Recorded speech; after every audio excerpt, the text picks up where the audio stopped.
Welcome again, everyone, to the NRC Helpful Moment. I'm Richard Weil, and I'm the principal and owner of National Restaurant Consultants, and we thank you again for joining us today.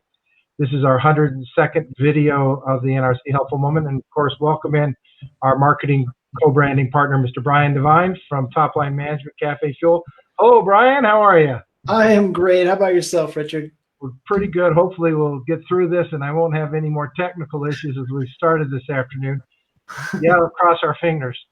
So today our special guest is somebody that really everybody across the country should be listening to today is Mr. Steve Wild, who is the president and owner of Commercial Financial America.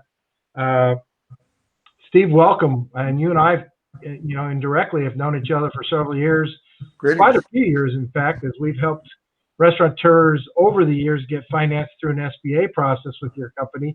And then more recently this year through the SBA, the CARES Act, PPP Round 1.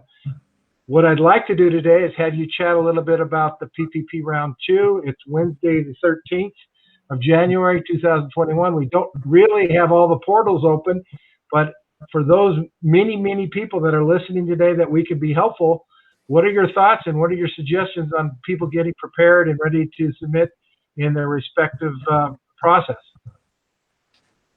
Well, the new PPP or PPP 2.0, as it's often referred to, is basically the same as the first program. Okay. And there are some important differences, but on the whole, it is the same type of program. And so those familiar with it from before need to just proceed as they have in the past, work with their current bank if they were satisfied, and then provide the same kind of information.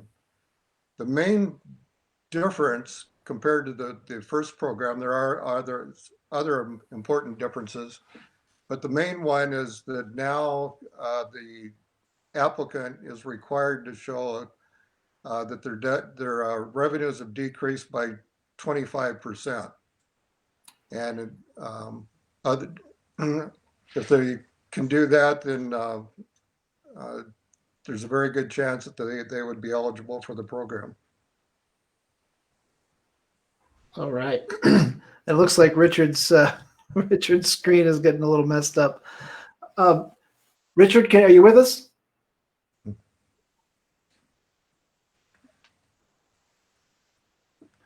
Steve, I want to ask.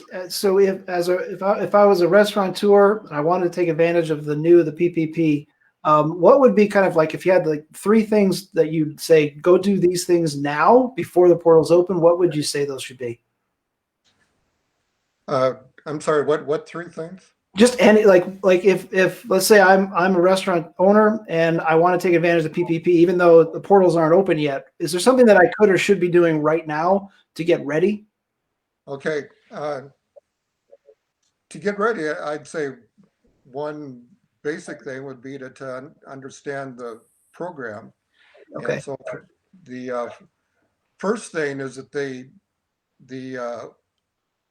new applicant in 2.0 must have been involved in PPP 1.0.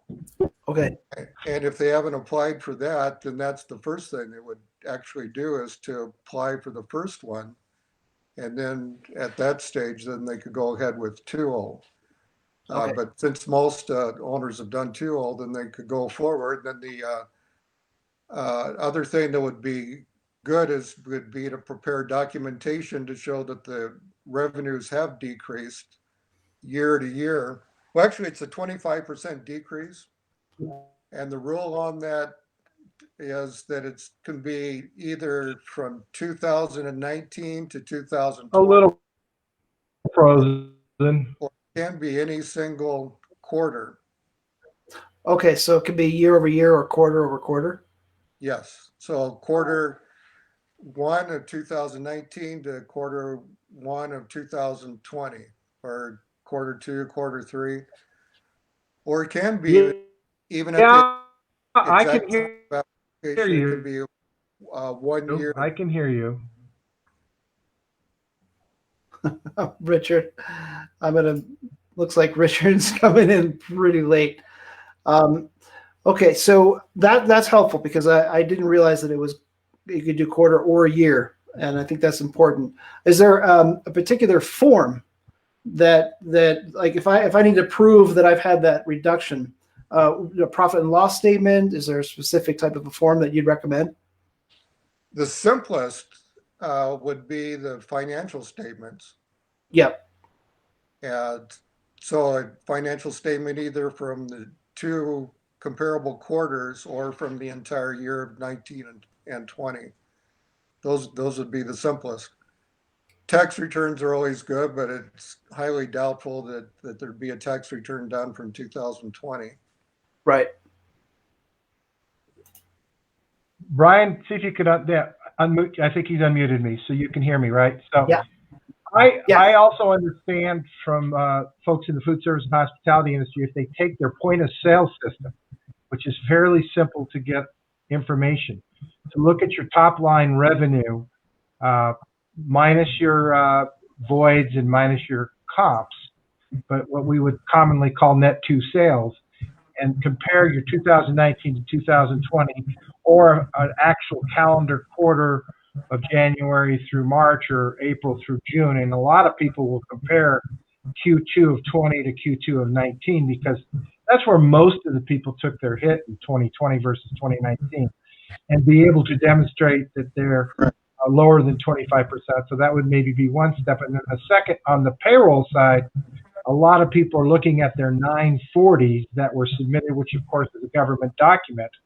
Your 2019 940s that you submitted most likely are most restaurateurs' highest payroll compared to 2020.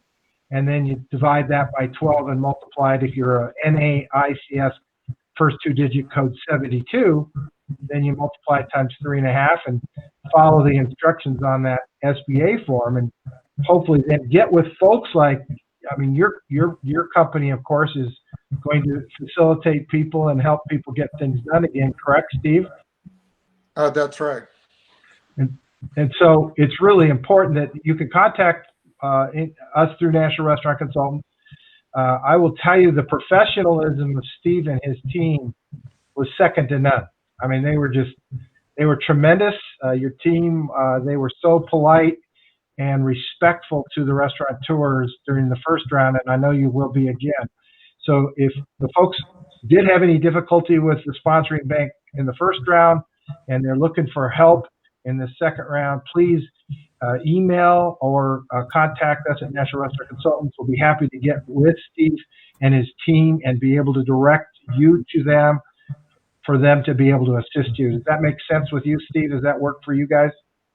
It does. What I can add to that is, since the first go around, we've have real good systems that we've built, and right now all we need is just two pieces of information, and that's the employer identification number and the email address. Of course, we need the name of the business and the name of the borrower, but we just need those two pieces of information, the EIN and the email address.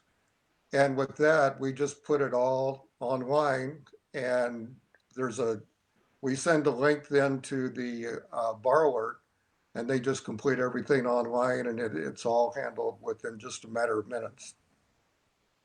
Very good. All right, looks like we lost Richard. I tried to do something cool on the bottom there. Okay, Steve, is there anything that you feel like people should know that maybe we haven't asked yet before we cut over to marketing? Yes, one very important thing in PPP 10, it was 2.5 times the salary, the average monthly salary, Right. as to the loan amount. This time around, for restaurants and hotels, it can go up to 3.5 times for the maximum amount. Great.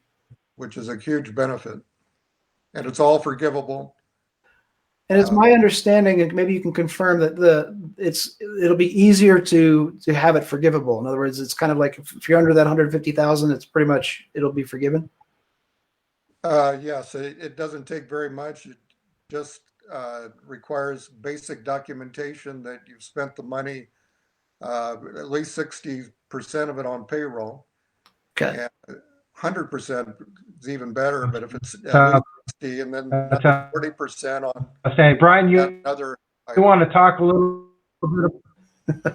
Sorry, Steve. Finish your sentence. I just muted. So what was that? I'm sorry. I got distracted. The last piece, Steve. Okay. On the forgivable part, 60% on payroll. Yes. Can be all the way up to 100.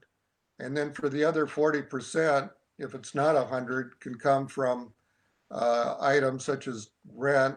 There's a whole list of items, but protective equipment, anything that may have been built for outdoor dining, some very important expenses that can be utilized in the restaurant industry that aren't available to other businesses.